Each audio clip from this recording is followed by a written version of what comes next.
என் பேர் முத்துச்செல்வன். நான் தூத்துக்குடியில் இருக்கேன். நான் எங்கள் ஏரியாவில் மரங்கள் நிறையா இருக்கலாம். இந்த தேனீ வளர்ப்பை கடந்த 5 வருஷமாக செய்கிறேன். நான் இதை கற்றுக்கிட்டது திரு செந்தூர் பாண்டியன் என்று இருக்கார் தூத்துக்குடியிலே. அவர் கடந்த 45 வருஷமாக தேனீ வளர்க்குறார். ப்ராக்டிக்கல் எக்ஸ்பீரியன்ஸுங்கிறது எல்லாத்துக்கும் தேவைப்படுது. அது இல்லாமல் தேனீ வளர்க்க முடியாது. அது அவர் அந்த பெரியவர்கிட்ட கற்றுக்கிட்டார்.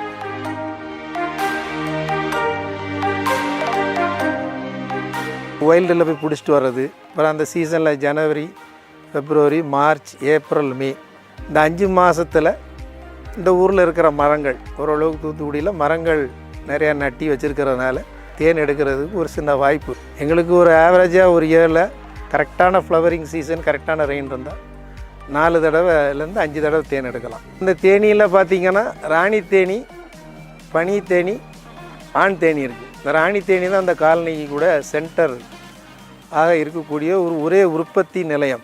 அதுதான் அந்த காலனியோட ஹெட்டு. அதை சுற்றி இருக்கிறது வெர்க்கர் பீ.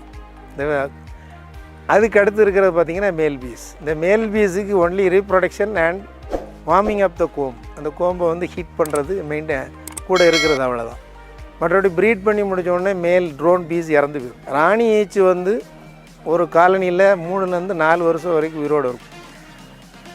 அதோட லார்வல் ஸ்டேஜுங்கிறது 11 to 14 days. ஒரு எதிர்பாராத விபத்தில் ராணி அழிஞ்சால் 11 நாள்லேயே காலனி புது ராணியை உருவாக்கும். ஆனால் அதே இது ரெகுலராக அந்த ஸ்பானிங் சீசன், ஃப்ளவரிங் சீசனில் காலனி எப்படி ஸ்பான் ஆகி சாம்பர் நிறைய வந்தோடனே 2ஆ 3ஆ ஸ்ப்ளிட் ஆகும். அப்போ ராணி எடுக்கிறதுக்கு 14 நாள் ஆகும். சரி, இந்த ஒர்க்கர் பீ வருஷம் முழுக்க ப்ரூடர் சாம்பர்லேருந்து உற்பத்தி ஆகும். ப்ரூடர் சாம்பர்லேருந்து உற்பத்தி ஆகிறதுக்கு அந்த ஒர்க்கர் பீ 22 நாள் ஆகும். ஒரு ஹனி கோம்புலேருந்து எக் ஸ்டேஜிலேருந்து அந்த ஒர்க்கர் பீ வெளியே வரதுக்கு 22 நாள் ஆகும். அதே இது ட்ரோன் பீஸ் அப்படிங்கிற மேல் பீஸ் வர்றதுக்கு 24 நாள் ஆகும். டோட்டலாக நீங்கள் பார்த்தீங்கன்னா ஒரு மாதத்துக்கு ஒரு fresh set of worker bee colony உள்ளே வந்துக்கிட்டே இருக்கும்.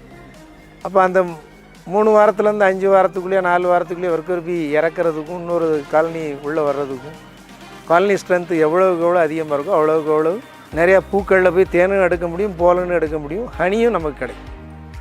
தேனீக்கு என்னெல்லாம் ஆகாது அப்படின்னு பார்த்தீங்கன்னா, ஈப்புலிங்கிற ஒரு பூச்சி இருக்குது. அது தேனி மாதிரி இருக்கும். தேனியை பிடிச்சி ஒர்க்கர் பீயை பிடிச்சிட்டு போய் சாப்பிடும். அதே மாதிரி காலனியை நம்ம கோம் ரினியூவல் பண்ணாமல் வருஷம் எல்லா கோமையும் ஒன்றா பழசாக கட் பண்ணி ரிமூவ் பண்ணி புது கோம் கட்டுறதுக்கு ஸ்பேஸ் கொடுத்தோம்னா கோம் ரினியூவல் ஆகும். கோம் ரினியூவல் ஆனால் தான் அந்த காலனி எப்பயுமே பாப்புலேஷன் குறையாமல் ஹெல்த்தியான காலனியாக இருக்கும். கோம் ரினியூவல் கொடுக்கலைன்னா தட்டு பழசாயிரும். தட்டு பூச்சிம்பாங்க, அந்து பூச்சிம்பாங்க. அந்த தட்டை திங்கும். அந்த அந்து பூச்சி அந்த பட்டர்ஃப்ளை அதுக்குள்ளே குடியிருந்து அந்த காலனியை காலி பண்ணி ஏரியாவில் இருக்கிற அந்த பீஹேவில் வைக்கிற காலனி பேர் அப்பீஸ் எரோனா இண்டிகாங்கிறது. இது இந்தியன் பீ. தேனீக்கு ஃப்ளவர்ஸ் இல்லாத நேரம் அது என்ன இற சாப்பிடுவோம் அப்படின்னு பார்த்தீங்கன்னா சுகர் சிரப்பு தான். நீங்கள் அந்த சுகர் சிரப் வைக்கலைன்னா தேனி அழிஞ்சிரும், பாப்புலேஷன் குறைஞ்சிரும், காலனி வீக்காக இருக்கும். வாரம் கொடுத்தீங்கன்னா அந்த காலனி ஸ்ட்ரென்த்து நல்லாயிருக்கும். வேஸ்ட்டான பீ ஹைவ் எடுத்து வெந்நியில் போட்டு உருக்கி அதை வேக்ஸாக எடுத்திங்கன்னா வேக்ஸ் கிடைக்கும். தேனோட பயன்கள்ங்கிறது ரொம்ப ஈஸிலியாக நம்ம உடம்புக்குள்ளே ஒரு மருந்தை கொண்டு செல்கிறதுக்கோ, இந்த மருந்தை நம்ம உடம்போடு சேர்ந்து வேலை செய்ய வைக்கிறதுக்கு தேன் ரொம்ப பயன்படுது.